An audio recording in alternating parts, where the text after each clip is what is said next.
These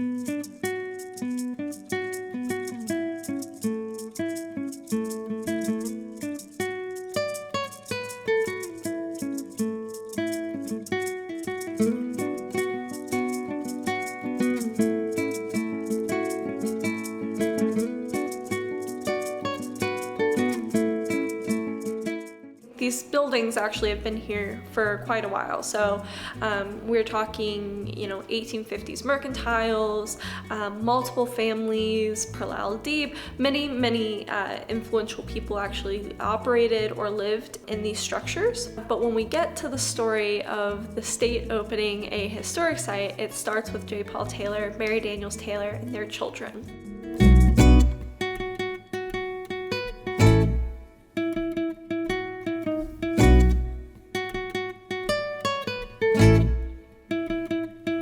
I think it was around 51 or 52. They moved into the house here, and they would rent out the storefronts. It's kind of like a continuous home. It's easy to get lost in. And then in around 2004, J. Paul Taylor and Mary Daniels Taylor, they signed a donation agreement to the state of New Mexico, with the stipulation that it would become state property after both of their passing. And then of course, after J. Paul Taylor's passing, we stepped in to start doing some renovations, some historic preservation, and then some safety upgrades. One of the amazing things about this project, this historic site, is that we are an art museum inside of a historic home on a historic site on a historic plaza. So the history just kind of keeps compiling, and that makes it really unique. So when visitors come in, they're going to come in through the Reynolds store. They're going to purchase their ticket, whether that's for a guided tour or self-guided experience, and then they're going to be let into the museum itself, the home. The home is the museum. And so as they continue through, say they're on a self-guided experience, they're going to see artwork. As I think the earliest piece is from the 17th century, and that's in the small Ziguan. So you're going to see everything from historic pieces to contemporary pieces to a hacky sack in the dining room, because that's the other part of this incredible experience, is that this is a lived-in home. So we have reinstalled all of the pieces exactly like they were, or as close to as we could. It would have looked like with the family living here. Throughout the site, we have 4 main interactives. The first one being in the Reynolds store is that story vault. We jokingly refer to it as the Messiapedia. And it's a great opportunity for our visitors to come in, community members, and answer questions to a prompt. So one of the my favorite prompts is, what does Messia mean to you? And so we invite the community and our visitors to answer those questions. We then do some editing on the back end, and then we upload them to our listening stations, which are also in the Reynolds store, which is the visitor center.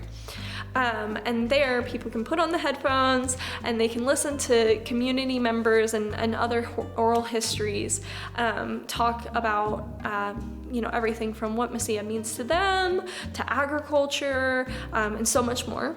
And then if you were to go into the house, into the museum itself, you're going to find 2 more interactives. One of them is a map kiosk, and it has historic maps, and you can interact with them, click on hotspots, and learn more about the local history.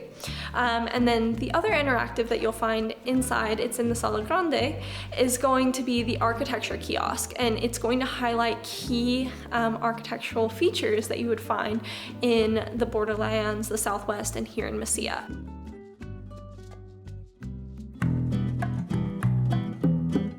The grand opening was amazing. So we cut the ribbon at just after 10 a.m., so around 10:25. I spoke. One of the children of J. Paul Taylor and Mary Daniels Taylor spoke. That was Mary Helen Raichi. And then we also had Cabinet Secretary Deborah Garcia y Griego. She also got up and spoke. And then we cut the ribbon. It was myself and Robert Taylor, who is the oldest son of the Taylor family. We cut that ribbon, and then afterwards we held a giant fiesta. So we had music, performers, activities, vendors, community partners. It was family friendly to the nines. This brings beautiful memories. They did a great job of reconstructing, putting everything back together the way I remember it. Thank you, J. Paul Taylor. Yeah. I think there was a lot of emotion. You know, this is their family home, and it is now a public space, and that comes with its own challenges. You know, not having full access every day or something like that. But overall, the family seems to be very pleased with what we've accomplished, and I know, you know, I've spoken to almost every one of I've spoken to every children and the grandchildren and nieces and nephews and cousins, and they all, especially at the opening, seem to have a very happy and positive interaction with the site. And I'm just so glad that we get to be stewards of their family story, but also Mesilla and of the borderlands. So while we do talk about the family, of course, especially because of their generous donation, they have given us this amazing opportunity to build these connections for the community.